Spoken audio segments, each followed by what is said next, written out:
All right, folks. Let's hope the Packers can actually win the Super Bowl. Let's hope it can actually happen for once. Can they run it back? We'll find out to see if it happens this upcoming season.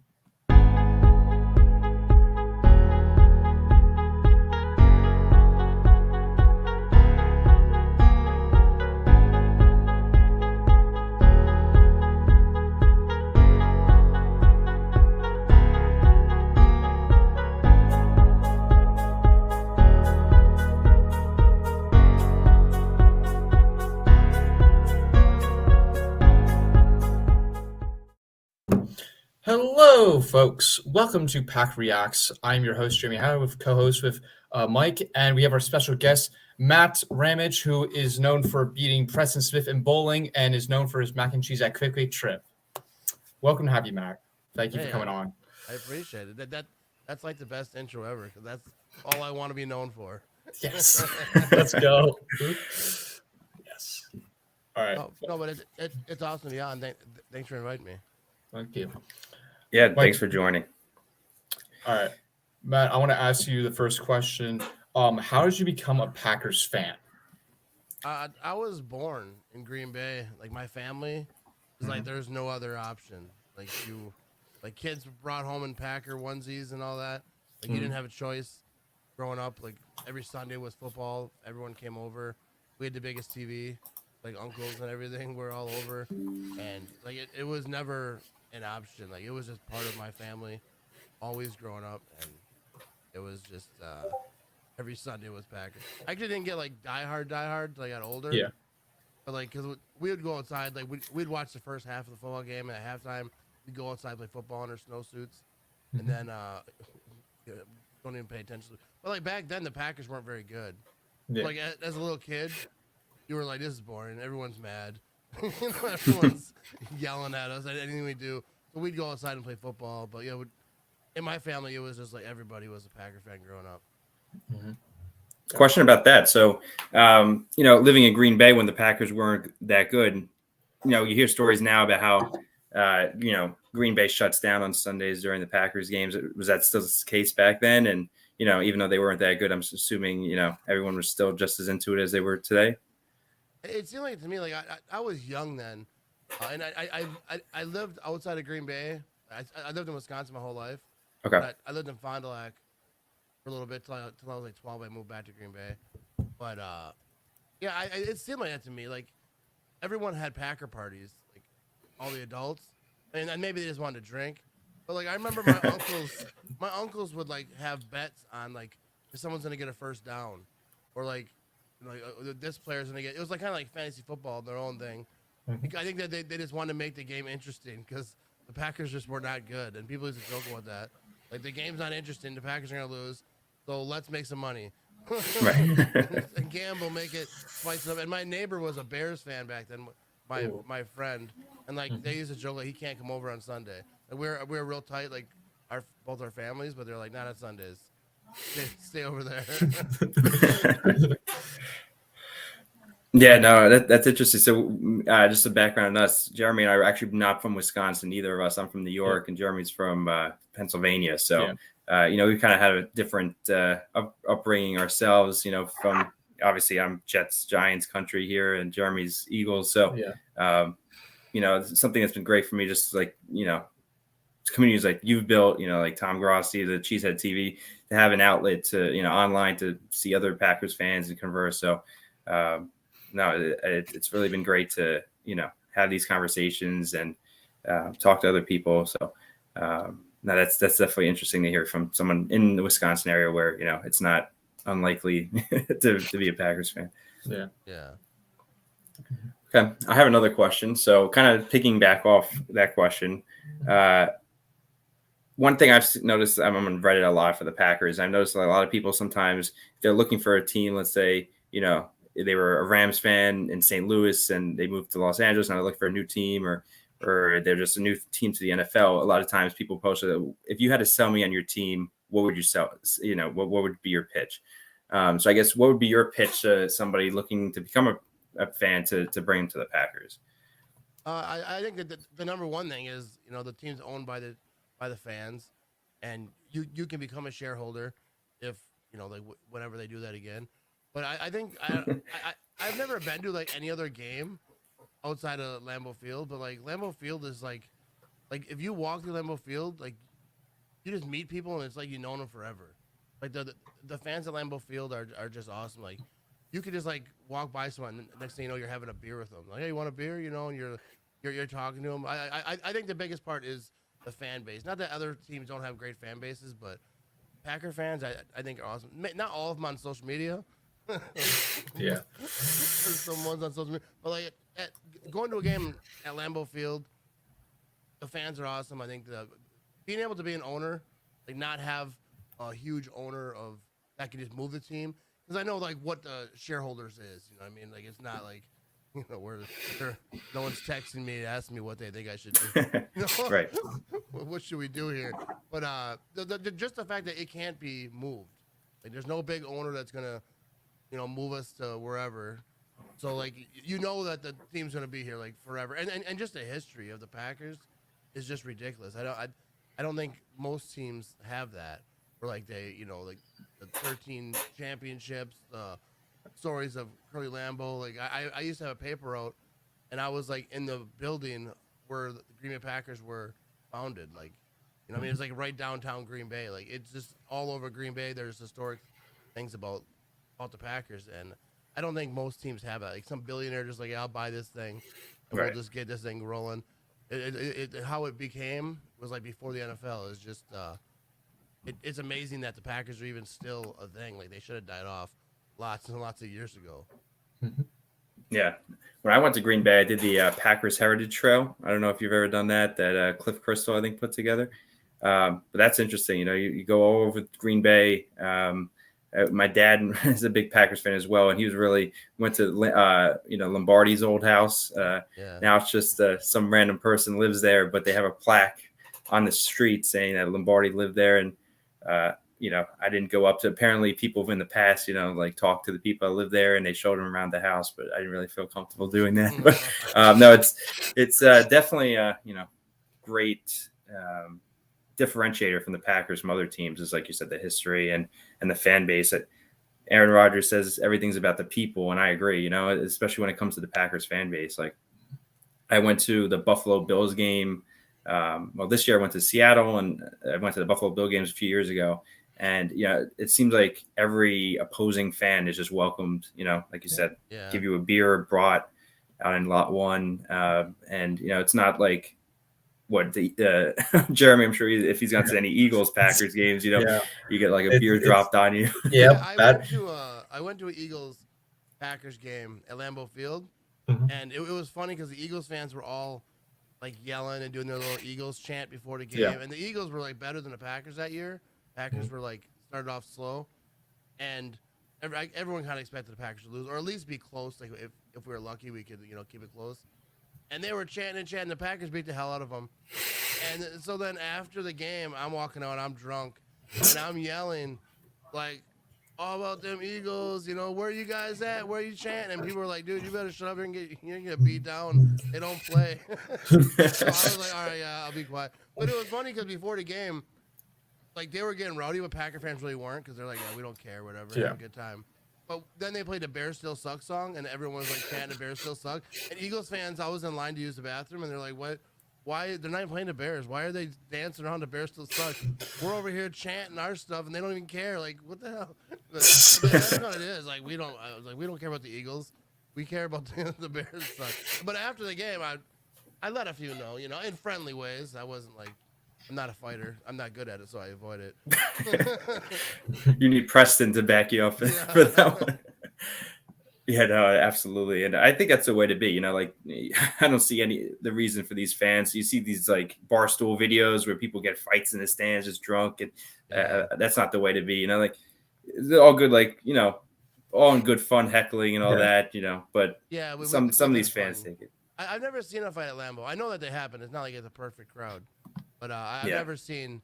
I've been to Lambeau many times, and I've been drunk, and I partied with like even at that Niners game, I was partying with a Niners fan until that last second, and then I was like, we gotta go our separate ways now, dude. That sucked. Oh, you were at that game? I didn't actually know that. Yeah, I was like right in the end zone, like row 2, Oh in the wow. aisle. Oh, Best seat nice. I've ever been at. It was so fun that game, except they lost. It was Yeah. fun until like the last couple minutes, and I realized like, oh, this is getting real. Like because in my mind, there's no doubt. I didn't care like what was happening. I was like, they're gonna pull this thing out. Like I'm not Yeah. even concerned. I was having a good time. And then when it's defense was on the field, I was like, whoa, they might actually lose this thing. They're going down the field to kick that field goal. Mm-hmm. And then I was like, they're gonna miss this field goal. There's no way. And then it happened. I was like, wow. But those were good seats. Someone hooked me up on Twitter, like, hey, you want to go to the game with me? And then those seats were ridiculous. Like, that was a fun game leading up. Like, even pregame, like everything that was just that was a huge party. Yeah. No, that's awesome. Jeremy and I are actually supposed to go for the championship game. Yeah. We had taken out a second mortgage, not that we have a house, but to go to the championship game. But unfortunately, obviously, that didn't happen. But next year we'll all be there, and hopefully, some people in the chat can join us for a broader beer in the for a tailgate. Yeah. Matt, I one question, because I know you love like to troll with Viking fans and Bear fans. What is your relationship with them? Do they love you, or they just purely hate you for like all like you just love the Packers stuff? The Viking fans, I think legit hate me. Like most of them, like 99% of the ones that I mean, there's a few like that troll me on Facebook, and then like they'll message me and be like, "This is all in fun." I just like getting riled up on your comment section, like on Facebook, because people get riled up. Mm-hmm. But some of them like really hate me. Like I have people like made hate videos, like Matt Ramage piece of crap and like this and that. He always trolls us. And but I don't know. I think mostly because I don't attack people personally. Like if I'm going at someone about the Vikings suck, I'm not gonna attack them like personally, because I'm talking about your team is trash. They're all like trying to like find stuff on me, like trying to like make it personal. But I think it's funny because what's his face? I just posted this yesterday. I forget his name now. The guy, the linebacker who hurt Aaron Rodgers. Anthony Barr. Yeah, Anthony Barr. Anthony Barr. He followed me on Instagram. Oh wow. Yesterday, right out of nowhere. So then I saw you posted about it, Yeah. and I was like, "It's a joke." Like Anthony Barr is coming to the Packers, and like people lost their mind about it. Even Vikings fans, like, he's too good to play for the Packers. You would never play for the Packers. Like, calm down, dude. Like, he ain't coming to the Packers. I don't know why he followed me. I don't hit the wrong button. I don't know how he saw me. But then I messaged him because I was like, maybe I get him on a podcast. This could rile some people up. He hasn't responded yet. But yeah, I think Viking fans are different than Bear fans. The Bear fans, I'm friendly with a lot of them. I follow a lot on Instagram. We go back and forth. We trash talk. It's all good. But Viking fans, they seem to take it more personal. Like, and they're just so easy. Like, I could post Bears still suck, and a few Bear fans might, get all, But I could just say the littlest thing about Vikings, and Viking fans get all up in their feelings. They'll come at me for 3 days. They'll be commenting back and forth. They just go extra. Like, because their off season is the Vikings' time to shine. That's when Viking fans get all riled up. They get excited in the off season. They're not losing anything, so they can just talk whatever they want to say. And then come the regular season, when those L's start stacking, then they get quiet. Yeah, they got a big re-signing there of Kirk Cousins. Keep paying him for a mediocre performance on the field. Yeah, they were jacked up about Zadarius Smith, which I don't think is a bad signing for them. No, I thought it was weird that they put a banner up because he was visiting. I saw that. I could see if it was like Peyton Manning when he went to Denver, that type of situation. I could see putting a banner up and like, oh, we want this guy, Hall of Fame quarterback, helped win a Super Bowl hopefully. But like a linebacker that just coming back off an injury, I don't know if that's banner worthy. I mean, I get being happy that they signed him, but like just to visit. And I like Zadarius Smith. I'm not like trashing him or whatever. But I think it was a good signing for them. But I don't know. They're so extra, like with their stuff. Like they had that tribute video, or whatever, not tribute video, but they had a video at the beginning of the season. I think it was last year, or the year before, and they were playing the video of Rodgers getting hurt. Like they just do like the weirdest stuff. Yeah, because they have nothing to celebrate. Yeah. They're like, what do we do? Let's celebrate hurting Rodgers, I guess. I don't know. They celebrate signing players like hardcore, like just a little extra more than most people. I think that's what it is. They have nothing to celebrate, so any little reason they have, like they're getting the parade ready, Yeah, it seems like it's one of those like little brother syndromes where they're like, purposely trying to like show up the Packers in a lot of ways. Like Yeah. I totally agree. When they posted the visit thing, I'm like, who celebrates or posts about a free agent visit? Like maybe you could think about it as they're trying to, entice Za'Darius to come over. But I don't even think there was that, because it sounded like, Pettin and Mike Smith had conversations with Za'Darius. So they probably knew coming in that they were going to sign him. It seemed like they were just trying to poke fun at Packers fans or the Packers that, they're big players coming to Minnesota. Like, yeah, I think that's what happened. I think that's why he didn't go to the Ravens. I think that was all secured. And then Pettin, all those guys over there called him probably and said, hey, we cleared up some money or whatever. We can sign you. So that's why he pulled out. People were saying that they thought he didn't pass the physical. I don't think that was it, because they were kind of saying he backed out. So I'm thinking the Vikings called him, said, hey, we can do this for you, and then he was like, all right, like maybe they had to free up some money. I don't know the situation, but I think there was something where they just convinced the GM, like, hey, we can get this guy or whatever. I think they called him. That's how I think that's how it happened. No, I agree. I mean, when I saw him back out of that deal, it was very fishy, but I mean, that was definitely good for him. I mean, that deal he got is 10 times better than what Baltimore had given him. So, good for Za'Darius, and hopefully it doesn't go well for our sake. But no ill will to Za'Darius at all, even though I do think he is trying to get back a little bit at the Packers to Minnesota. But he got the money. So as long as he doesn't start like verbally talking trash, I can't stand when players do that. But he hasn't yet. There's a fake quote going around.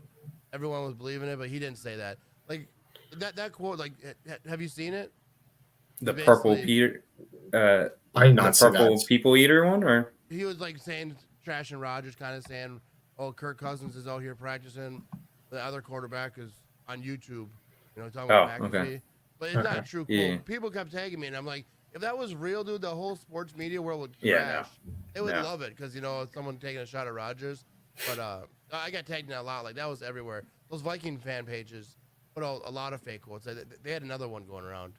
They just put out fake stuff. People believe it, and they share it. And then it gets shared so many times, people don't know where it came from. So like, oh, it must be true. Got quotes in their words, Yeah. I hope they didn't post that the Vikings have won a Super Bowl, because that's definitely fake news. So. Definitely. Mike, do you have any questions left for? I have a few more. No, I think this has been a great conversation so far. But so since you've had a lot of players come on recently, I mean, it might be hard to choose, but has there been one that's been a favorite conversation, or any like memorable moments that you could think of? And then the second part, a follow-up to that, is there anybody, you'd like to have in the future, or any upcoming ones you could give us a sneak peek? Or my favorite one is tough, because there's two really. I just did one with Preston Smith. Yep. And like he's my guy. Like how it started was Clan Dix. I don't know, you guys might not have followed me then, but he made a cleat phone video, like, in his Instagram story. Yeah. He picked a cleat and he was like, joking around. So I made a little video out of it, and then he reposted it. So then we became kind of friendly, where he would send me little clips and I would make videos out of it. And then he got traded, obviously. But before he got traded, he's like, I'll do a podcast. And I was just starting my podcast back then. Like, there's no reason I should have a Packer player on my podcast. I didn't know what I was doing. But then I was like, all right, cool. So then he came to my house actually to do it. I was like, I'll come to your house. I was like, well, we can do it over the phone or whatever. However, I don't want to be an inconvenience, because I don't live in Green Bay now. I live like a half hour north. And he was leaving Green Bay. He was going to, Milwaukee Airport to go wherever he was going for the off season. And then, but then he came to my house. So like, that was most memorable. He signed a bunch of stuff. I was so nervous. Like, as I was doing a podcast, I noticed his microphone wasn't working, because I didn't have a good setup. I had just a laptop and a couple of mics that I bought off Amazon. And they weren't good mics either. So like, there's like a video of me like sliding the mic over, like the mic I was using, so that we could like share a mic. So people, and I was like, I don't even know if people can hear him. But it worked out. It was cool. We did live videos there. We did like some Instagram live stuff. He was super cool. But and then there's that, and then Preston Smith. It was cool to finally get him on, because he was friendly with HaHa. And that's where he kind of knew who I was when he got to the Packers. And then we talk here and there, and then he said he's gonna come on. But like during the season, they don't really want to mess around with podcasts. I don't think Preston Smith really loves podcasts. it's not like something he does a lot, or I don't think ever really. Yeah, Besides, like I think he did Pat McAfee during the season, but besides like the big media guys, they're not doing. I don't think it's his thing. But it was awesome to have him come on mine. We told the story. I went bowling with Preston Smith, and I beat him. And I mentioned it a lot because how often do you beat an NFL player at anything? Especially bowling is technically a sport. Yes, it is. So I beat an NFL player at a sport. That's true. So, how much did you beat him by? That's my question. How much did you beat him by? I don't think it was a ton. I don't think either of us bowled very good that game. Okay. I think our scores were like, I think it meant like 150 or something. Okay. And I don't know what he had, but I forget the exact. Actually, it's somewhere on my Instagram. Okay. I saved it. Yeah. It's on my like little favorite things, on Instagram highlight reel or whatever. But I think it is anyways. But yeah, that was like the moment. I remember going to work telling him I beat Preston Smith the bull. I had in my bio. I was always joking about him. I was like, anybody that visits my Instagram page knows that I beat you in bowling. How did that happen? Did you guys plan in advance, I'm assuming? Yeah, well, he was like, "Hey, you want to go bowling?" And I was like, "For sure." And then, he's like, "All right, meet me here." And then it was just like the weirdest thing. I didn't expect him to, invite me to go bowling. And I told my wife, like, I'm going bowling with Preston Smith. Like, this is. That's awesome. Yeah. Yeah, he's like the coolest guy though. He's not like all the players that I've met are not like all Hollywood. Like if you didn't know they played for a football team, you wouldn't know. The same with Haha. Like when he came to my house, I was like, "You don't have to take off your shoes." And he's like, "No, I have to." He's like, all respectful. Like saying the president, like he's just a normal dude. Like you would never know. Like even Kenny Clark, I had him on. Like he's really quiet. Not on the field, but he's during the podcast. Like, all those guys are just like normal dudes. They're just they have really awesome jobs. Yeah. No, I think that's been something that's great. Obviously a lot has changed during the pandemic, but I think we kind of see, with podcasts and people joining, like Cheese had like AJ Dillon's podcast, MVS had the podcast for Game on Wisconsin, but also just having like the availabilities on, Facebook Live with the actually being in the, the press room. I think it's kind of let these players get their personalities out a little bit more and get them a little bit comfortable on the camera. So you just don't see them on the field, but you also see them, without the helmet and get to kind of know them personally. And I think that's been something that I've really appreciated these past 2 seasons in the pandemic. Just kind of getting to know the players a little bit more, obviously through a screen and not face to face, but like that. So I think, I appreciate, you having those opportunities to further get to know the players, because I think that helps a lot of people kind of empathize with them, when they're playing. That's kind of like one thing, like with this round of players.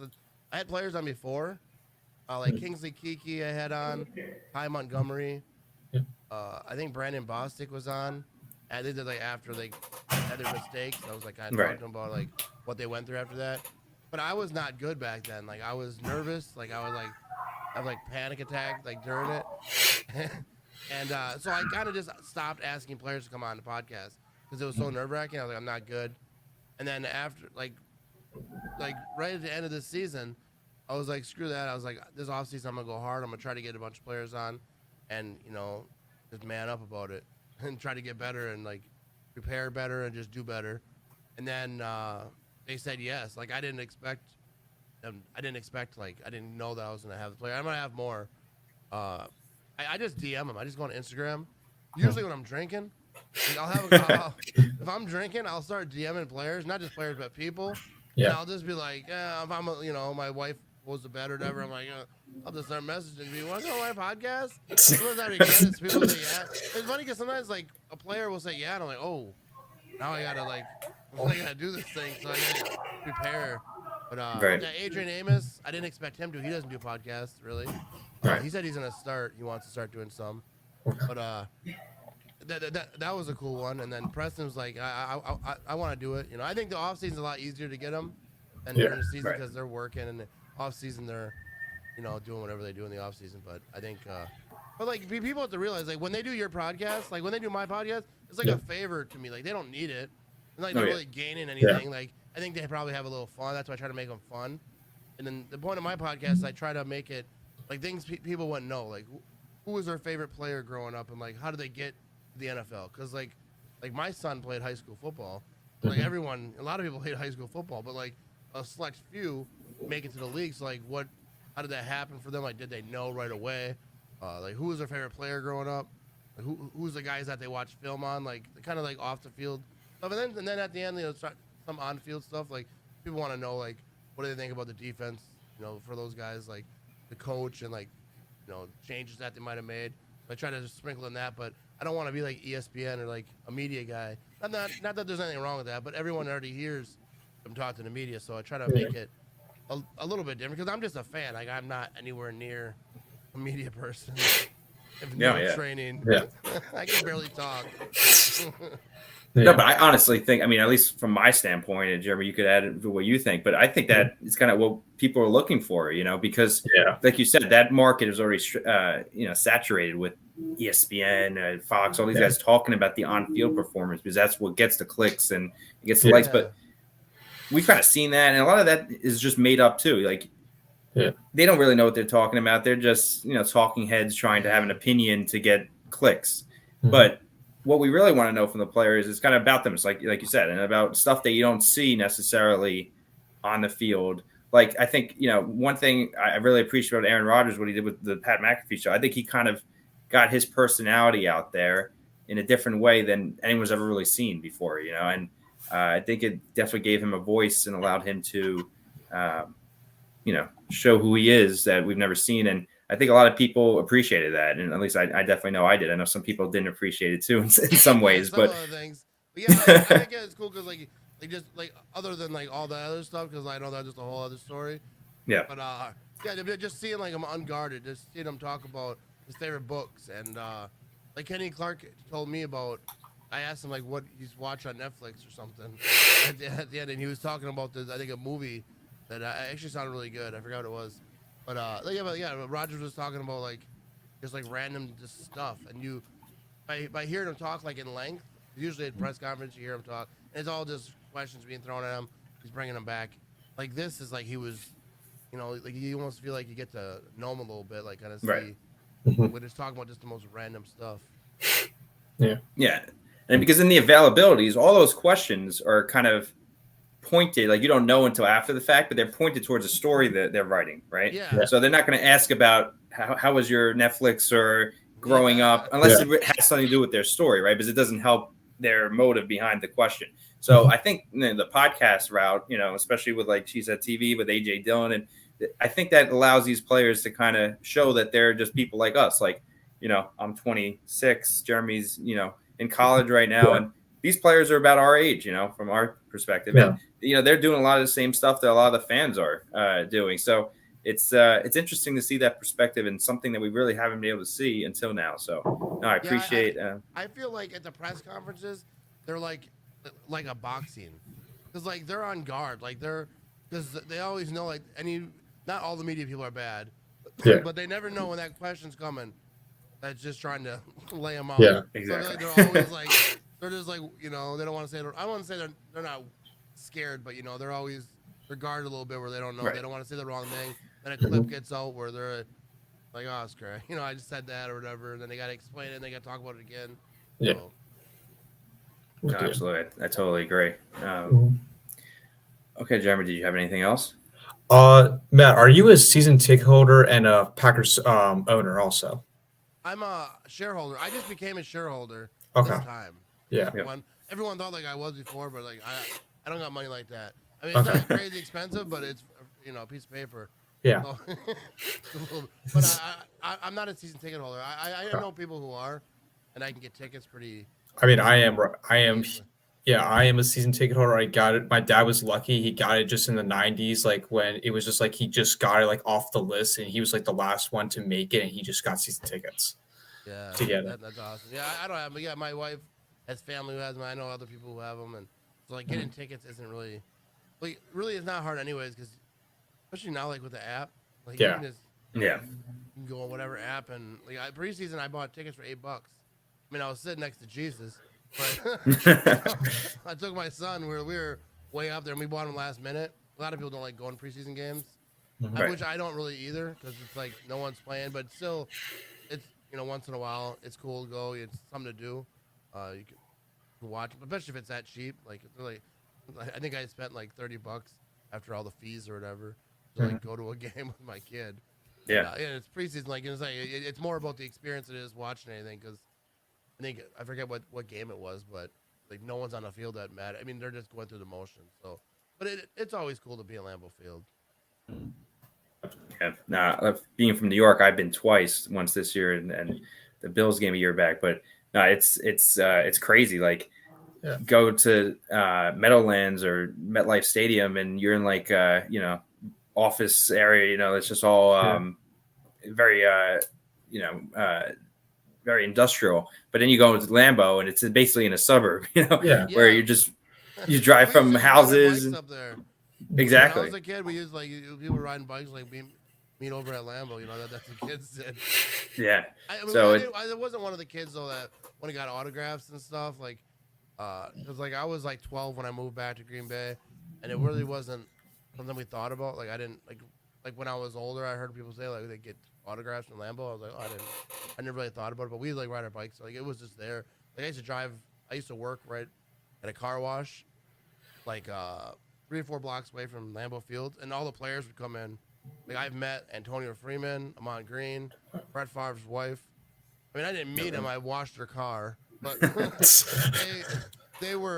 talked to me like Gilbert Brown, because I was a supervisor, so all the fancy cars you have to like drive through the track, the car wash, so the rims don't get messed up and they all have fancy rims, and so like Gilbert Brown was cool. He would sign autographs for everyone. Like it was a rule you can't ask the player for autograph, as an employee. Gilbert Brown was like, no, I'm signing autographs. I don't care what you say. Like anybody who wants one, and he's like, bring something in. He's like signing stuff like a Snickers wrapper. Like nobody had anything on him, but Amon Green had a really awesome vehicle. He had like a stereo system in the back with like a fish tank in there or something wild. Wow. But there was a lot of a funny story. Like Antonio Freeman, he was going like when you go to a car wash, they like raise their hand so that you know that they're done. Yeah. And he went out there, and this 12-year-old kid was one washing his car, like whatever, the youngest age you can work. He's like 12, 13, 15, whatever how old he was. And he wasn't expecting to see Antonio Freeman. And the kid goes, wow, you're Antonio Freeman. He said, yes, I am. And he got in his truck and just drove off. It wasn't mean. It wasn't like a mean thing. No one like thought of it with him as being, whatever. But because they were there all the time. I mean, every Tuesday it was like their day off. They'd go, I'm sure, watch film, do whatever they do, and they'd go get their car washed. And yeah, there was a bunch of players. I remember Ahmad Carroll. Remember him? You guys are young. Yeah. I don't know if you remember, but I never liked him because of meeting him at the car wash. Oh, really? He had like a 6'4" Impala, and he just thought he was like the greatest. I mean, he was just kind of arrogant. Like Antonio Freeman, like those type of guys were like talk to you normal, like, hey, how's it going? Have a good day, whatever. And it wasn't, and they would, they weren't me. Ahmad Carroll was just kind of like, he had an attitude like, oh, I'm a Packer player, I'm whatever. And I don't know. So after that, I was like, hell with that guy. Then he got cut. I wasn't upset. There you go. Awesome. No, thanks for that story. I think that's really interesting. But one last question I had put together. Yeah. I was just looking through your channel, real quick, and I saw that one kind of video kind of stood out from the rest. It was the one, I don't know if you remember, but the Lambeau Field tour guide you put together with Rashawn Gary. Oh, yes, I remember that. I was curious how that one came together because it seemed very different, to everything else in the channel, and it seemed, I thought it was pretty funny. So yeah, I was just wondering how that came together, and just your thoughts about that one. I'm sponsored by Quick Trip, right? And so is he. So, and Ryan Rubel, and there's a few other ones, but like Charlie Barron's, I think does some stuff with them too. Yeah. So they had like a video shoot where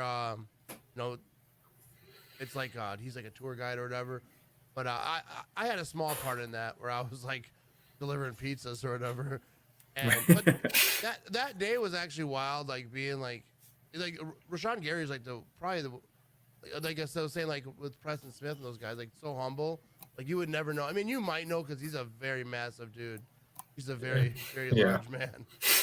Right. But he was so nice, like the whole time, like we were waiting for like video stuff to happen. But that whole thing really had nothing to do with me. They just kind of included me. Like, hey, you want to be the pizza guy? Like, you just got to deliver pizza. So then I was supposed to run down the hall, and I was like, I think I should fall. And they're like, I don't know if you should fall. You don't want no one to get hurt. I was like, no, I should fall. Like, Chris Farley, I got a picture of Chris Farley right here. You can't see it right here, but falling is funny. It makes everything better. Yeah. I was like, I won't get hurt. I was like, if I get hurt, you can drag me out on the road. So I like ran down there, like, you got one shot. So I could run around the corner, just tumble, pizzas go flying everywhere. But that day was pretty awesome. Like, that was the first time I ever experienced something like that. And it turned out pretty good. Like, I'm glad other people were in charge, like, having to edit that thing. Cause Yeah. But, yeah, it turned out pretty good. It was a pretty funny video. But yeah, Rashawn Gary, he's actually a pretty good actor. Like, I'm not sure how good of an actor I am. Because, like, when you're doing stuff, like, everyone's around you, you know? I mean, it wasn't like a video shoot, like a commercial shoot or not, like, with big fancy cameras and all that. There was a camera person there, but it wasn't like, you know what I mean? Yeah, like, like a movie production thing. It was, they had professional video people, but it's just weird doing stuff with, like, people watching. They're like, do it again. It's just like, I was glad that I didn't have a whole bunch of stuff to do, so I could just watch and screw around. And, like, we're in the concession area, and I've never been there empty. I mean, I've been to tours, but you're on a tour, you have to go. Like, doing this, I could just, like, walk around a little bit. Like, I was just, like, lingering down the hallway. What's going on over here? You know, I didn't have nothing to do it for a little bit, and then they were just letting me, like, you know, I was walking out by the field, not like on the field, but, you know, you could walk around. It's weird being in Lambeau Field, like, by yourself, basically, on a tour, like everyone, you know, but it's just a little different when you're just walking through the stands. That day was pretty awesome. That was one of my favorite days, like, doing this social media stuff I do. Mm-hmm. Yeah, no, that was a really cool opportunity. So, no, thanks for sharing that story. I thought it was definitely really interesting. Yeah. Matt, I have one last question for you. What are your thoughts on Davante Adams leaving? I know, like, he was one of the greats for the Packers. He's a loyal guy for us. What are your thoughts on, like, Davante leaving? I think, like, it sucks. Like, cause, like, I was, like, defending him, like, you know, that's his choice. They were getting mad at me, like, oh, I'm like, I get it. It sucks. It's bad. It's like the Packers are not as good as they were with him, obviously. But, like, that's a childhood team. Like, if I would have grown up and not, you know, ate fast foods as much as I did and became an athlete, I would have wanted to play for the Packers. Mm-hmm. So I get him. I think a lot of players doing it. You've seen Tyreek Hill just got traded to Dolphins. Like, Dolphins are trash. Like, they're not going to do anything. But, like, that's close to his home. He's going to still get paid the same that he would have. I don't know, probably maybe more. I don't know. But I think a lot of these guys, like, they want to go home. Like, Davante's not from Las Vegas. He's from California. Yep. But obviously it's closer than Green Bay. And Raiders were his childhood team. Yep. Derek Carr was his college quarterback. Mm-hmm. I think it all just mixed together. I think that Aaron Rodgers knew probably last offseason. I was thinking about this with that Last Dance thing. Last Dance. Yeah. Maybe they knew. Maybe he knew. Like, I want to play with the Raiders. Like, if this doesn't work, I'm gonna try to make that happen. And Rodgers might have known, and that's why he was talking about how this team. Rodgers was saying at the end of the year, like, this team is never gonna be the same. Mm-hmm. Like, there's gonna be guys that come back, but a lot of guys ain't gonna come back. So every year that team is different than other years because guys are gone, and Davante is a big part of that. But the people who are saying that, like, there's some kind of rip between Rodgers and Davante, like, I don't buy that at all. Like, I think that I don't think Rodgers it was any kind of tainted to get Davante to leave. I think the Packers, maybe if they offered him that contract that last year, like whenever they were negotiating, maybe he's still here. But I think that's like the one thing that the Packers probably dropped the ball on is that they were trying to negotiate too much. I think after that happened, he was like, I can go play for my childhood team. Derek Carr's calling him all the time, offering him cars and stuff. Like, I think he said that if he comes and plays here, I'll buy him a car, which I'm not sure it's legal, but they were joking about that. But so I ain't mad. I'm like, I get it. Like, he got his money. He would have got the same at Green Bay, but he's playing for Charlottetown, playing with Derek Carr. They're not going to win a Super Bowl, but at least he's going to have a good time, you know? Definitely. No, I think that's exactly what happened. Yeah. You know, I kind of compare it to like a bad breakup from our end. You know, like we were the one that the one that's hurt by it. But unfortunately, I think that's just kind of what Devontae wanted, and nothing we were gonna do or think was gonna kind of change where his headspace was. So just and the Packers can win without him. Like they were like 7-1 or whatever it was. Yeah. Like, under the Right. floor. But they can. I mean, now they're missing a lot of those receivers Yeah. that they had to help out. Their MVS is gone now. But I think Lazard is good. Like obviously, I don't think he's the number one. Like I mean, I'm not even hating on him, but like he's a great blocking wide receiver. Some people say he's the best blocking wide receiver in the league. Like he's an all around receiver. But like I think that they have to figure something out to get someone. But they can win. We have Aaron Rodgers. Like the offense can be good without Devontae Adams. Like we have a good running game, but they obviously got to get someone. They can't just be like what they have now and be like, no, they're gonna be fine. Don't worry about it. But that defense, I think, is gonna be solid. They added some pieces. They played great in that last playoff game. The defense did. Special teams is gonna be better. Like I was saying this, like I've been saying this whole offseason. You don't have to be the best team in the league to win a Super Bowl. Yeah. The Packers were number 1 seed, and it didn't do anything for them. It doesn't matter when it comes to playoffs. You just got to get in the playoffs to get hot. Like the Rams, you look at the Giants teams. Look at like a lot of the Super Bowl winning teams. It's not always the best team the whole year. Just be pretty good. Get into the playoffs. I mean, you got to be good still. Yeah. But you have to get hot at the right time. And sometimes maybe being number 1 seed, having that bye week maybe doesn't help. Maybe all of it. I'm not against the bye week because like people like we're not going to lose on purpose just so we don't have to have a bye week. Having home field advantage is what you want, but sometimes I think there's something to be said about having like a lot of these teams were in the playoffs 3 weeks before the playoffs started because they had to win to get in, and then like they're just they're already in that mode like they've been, and then they get hot and then they can go on and win the whole thing. Definitely. Mike, do you have any last question for Matt at all or no? No, I don't think so. I think we hit on a lot of things. I think we kind of also hit on kind of where we're at right now. I think I agree with Matt, everything he said. And, Devontae's going to be a loss, but I think hopefully we'll get some good receiver talent in the draft, get a few guys, and hopefully at least one guy in free agency to have some veteran. I think that's the one thing. They'll make a big trade, but I think I can see them doing something for like a mid-level guy. I don't think they're not going to go over like DK Metcalf. They're not going to trade Rodgers or trade Devontae and then use those picks to trade for someone else. Right. It's just like a weird thing. Yeah.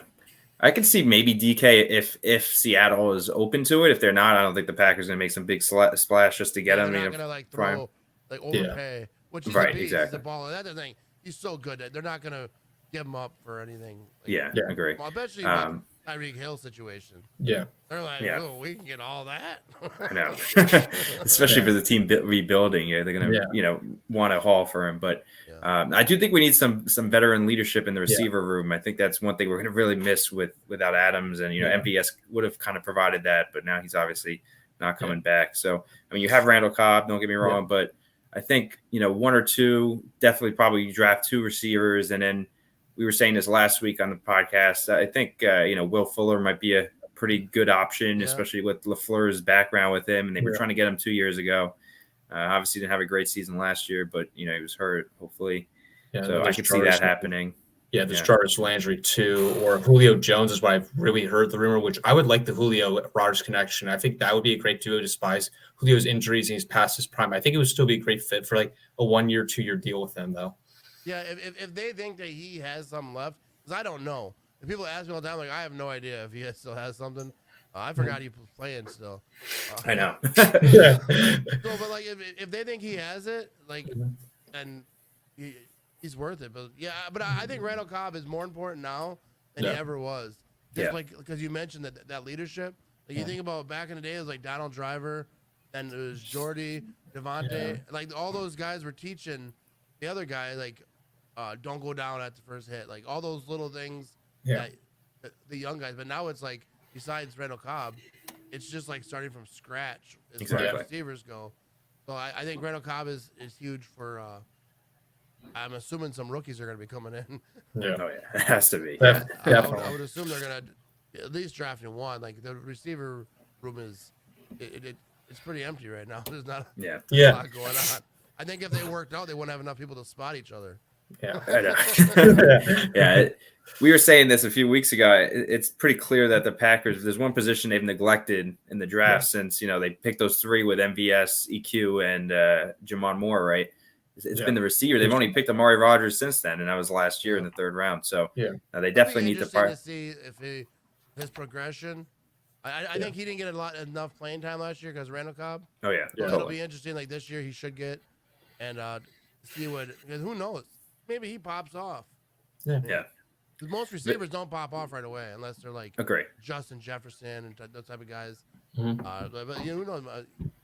Rodgers could pop off this year, and that'd be really nice. I wouldn't mind that at all. Yeah. Yeah. Hopefully, definitely. I mean, well, now we have like two, hopefully good options in the slot. So hopefully in the slot we're probably okay with Cobb and Rodgers, assuming Rodgers takes a step up this year.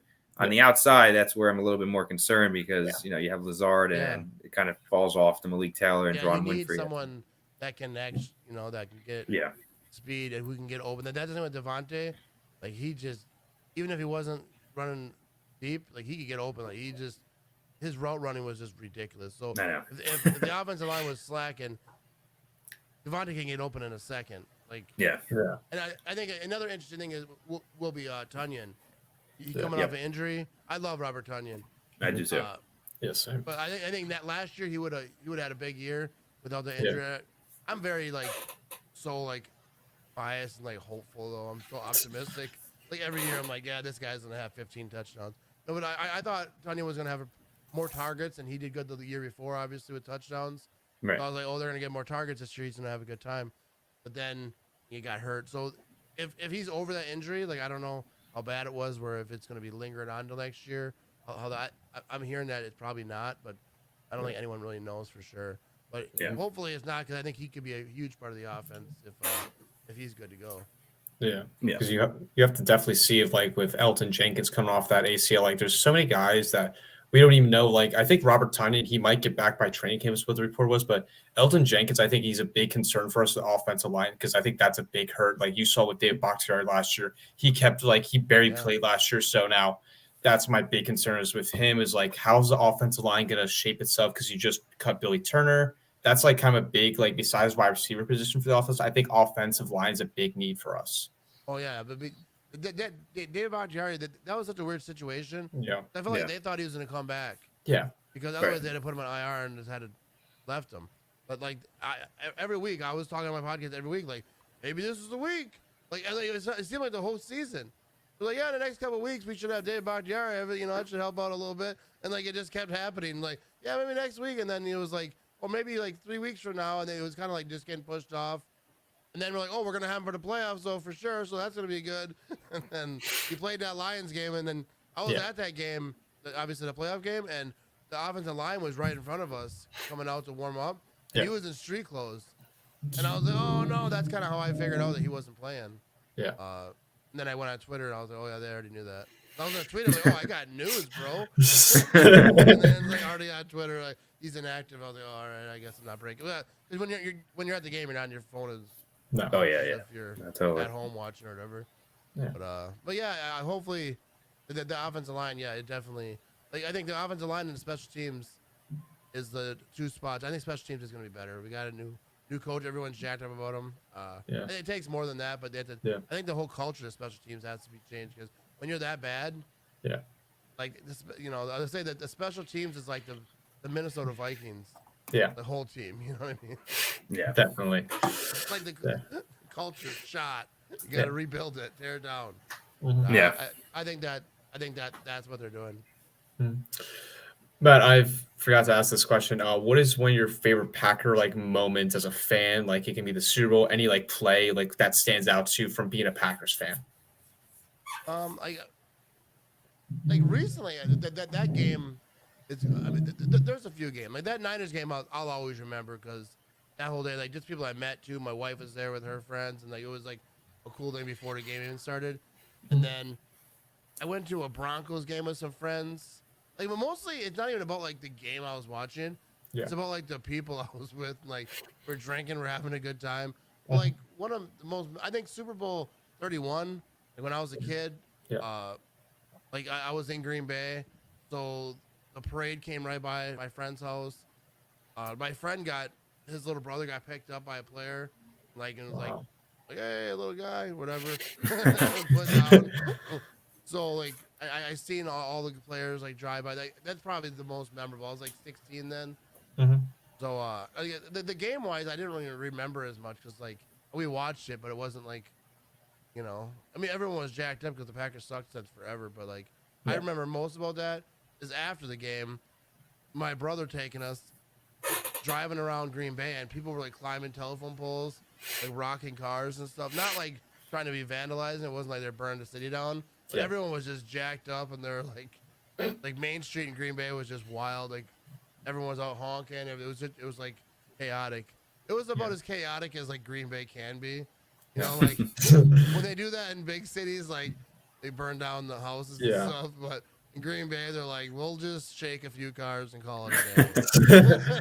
We don't want no one to, get their cars messed up. We all gotta work tomorrow. Definitely. Well, I think that's a good wrap to end the show. Matt, thank you very much for coming on the show. I appreciate you just doing this, taking the time out of your busy schedule, and tell Preston that you're going to get 2 strikes and you're a better bowler than him, definitely. Yeah, I'll get him. But yeah, I appreciate you having me on.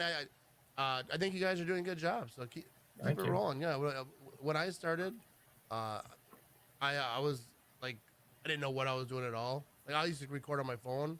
Yeah. And now, not that I'm great now, but like you slowly get better. Like you screw up. Like I screwed up a lot of times. Like I've had players on and the audio wasn't right. So, like there was like a buzzing sound. Yeah. Like, I forget what player it was. It was like, I'm like, yeah, listen to this podcast. It sounds, you can kind of hear them. But yeah, you get better and better. And I think you guys are better than I was when I started. So, No, I appreciate it. And I really appreciate you taking the time. When Jeremy first reached out to me, said that Matt was coming on to the show. I was like, you sure about that? I try to say yes to as many people as I can because I didn't understand. Like, I try to get guests, and it's, most people say no. But I try to say yes as much because it's fun too. Like, to meet new people and you talk about the Packers and talk about whatever. And it's fun for me. But now I get like a lot more requests. Right. Like especially with the last couple of weeks, like I was like I can't do them all because like I have my wife is like, you're in there all the time. I'm always up in my little office area. Tell her she's got to start a podcast and you could join as a guest on hers. I actually told her, I was like, we should start a weekly one where we just talk about stuff, but she would just be roasting me the whole time. But she don't like being on my social media. I was like, you don't got to be on video. You could just the audio, but it would just be her talking crap about me. So I don't know if I would like that. I was like, I'm not airing that. Yeah. Well, we're looking forward to it. No, but thank you for joining again. We really appreciate it. Do you want to end off on everything, telling the fine folks watching us where they can find us? Yeah. Okay, Matt, why don't you start since you're the guest? Where you can find me? Yep. I'm on everything. I'm even on TikTok. For links to like everything that I do, like podcast, all my social media, you go to mattramageshow.com. Okay. You can find links to like, and then say all the podcasts, Facebook, Instagram, Twitter, like even Snapchat. Like I'm like, if there's a social media thing, like I'm on that thing. I'm doing something stupid. TikTok, I don't like dance or anything. Yeah. I make jokes about my eyes. I make videos. That's kind of how I started back in the day with Vine. Right. I'd make stupid jokes. And I post some Packer stuff there from the podcast, but no one likes the Packer stuff. I can make the dumbest video, crossing my eyes. Yeah. It could go viral. Like I had the dumbest videos that went viral. And I could have like I have a clip of Preston Smith and like, nah, we're not interested. 36 likes. RamageShow.com is all my stuff. Okay. Gotcha. Awesome. And then for me, you can find me on Twitter at Arvo15. It's just my personal handle, but I've been doing some Packers memes out there. So definitely follow me for some Packers memes. I also have an Instagram. It's Titletown Memes.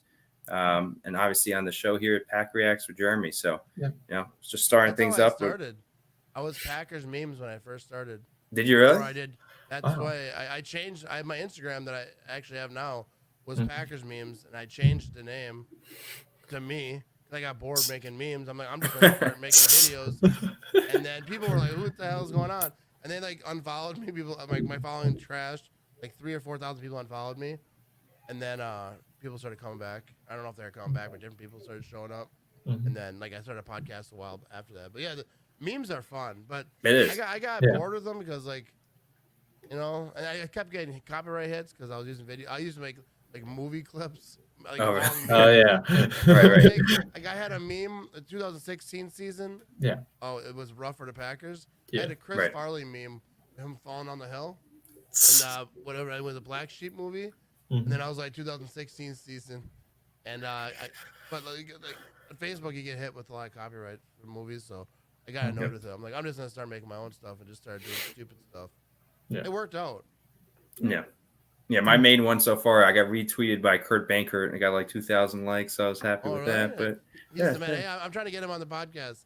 He said but he's a busy dude. He does a lot of stuff. Oh yeah. He has a daughter and I just, if it happens, it happens. I don't try to pressure like be all like too much because I get it. He's a gamer. He's an actual football player, and I know he's working through the off season, and he's got a family. So like I ain't stressing it. No, yeah, totally. Good, Jeremy. Guys, you can find me on here, this channel.